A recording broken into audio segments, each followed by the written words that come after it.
The lymphatic system may be the most underrated system of the human body. It protects the body from invaders, maintains the fluid level in the body, and absorbs dietary fat from the intestine. That's pretty amazing for a system that is really small, sometimes even microscopic.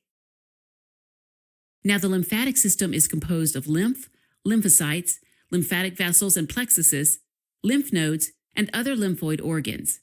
Lymphoid organs are the part of the lymphatic system that are directly involved in the immune system because they produce lymphocytes, as is the case with the thymus and bone marrow and house lymphocytes and other white blood cells that are ready to respond to pathogens, and as is also the case with lymph nodes, the spleen, and tonsils.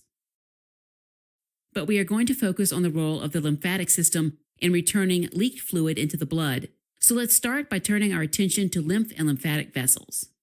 Lymph is a clear or slightly yellow fluid that is transported through tubes similar to blood vessels called lymphatic vessels.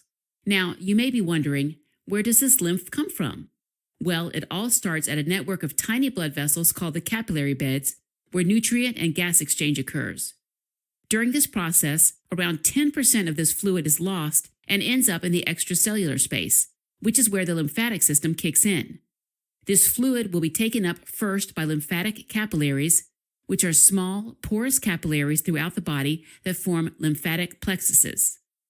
Once this fluid enters the lymphatic capillaries, it's called lymph. Now, the small lymphatic capillaries merge to form the next part of the lymphatic system, called lymphatic vessels. Lymphatic vessels drain lymph through lymph nodes and eventually into lymphatic trunks, which drain large regions of the body, like the subclavian trunks that drain the upper limbs. Finally, lymphatic trunks converge to form two bigger channels called lymphatic ducts, specifically the right lymphatic duct and the thoracic duct.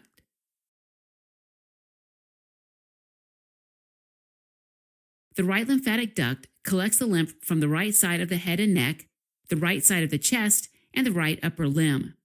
This duct drains its lymph into the right venous angle, which is the meeting point of the right internal jugular vein and the right subclavian vein. The thoracic duct, on the other hand, collects lymph from the rest of the body, which is the left side of the head and neck, the left side of the chest, the left upper limb, the abdomen, and both lower limbs.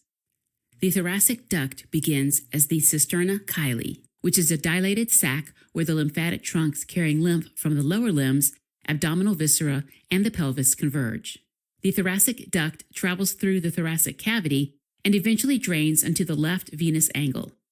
Now mixed with the blood, the contents of the lymph from the right lymphatic duct and the thoracic duct drain into the superior vena cava to reach the right atrium of the heart.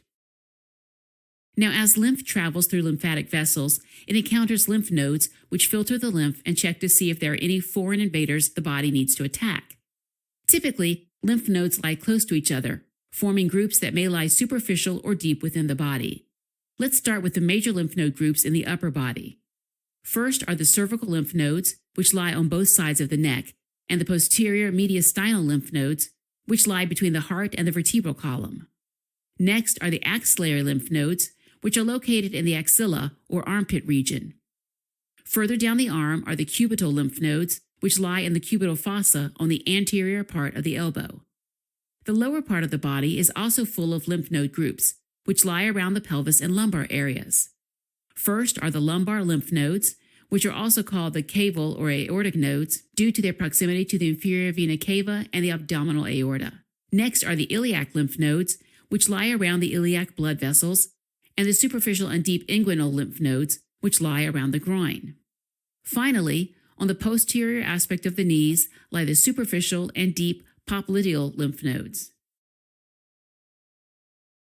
Before wrapping up, let's quickly remember the groups of lymph nodes on this image.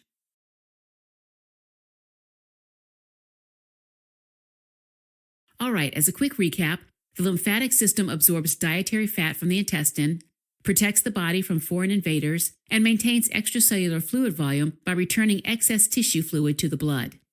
It consists of lymph, lymphocytes, lymphatic plexuses and vessels, lymph nodes, and other lymphoid organs. The lymphatic capillaries carry the lymph first through lymphatic plexuses to lymphatic vessels, then to lymphatic trunks, and finally drain into the venous system through the thoracic duct and the right lymphatic duct. The lymph nodes are scattered throughout the body and filter the lymph as it travels to the venous system.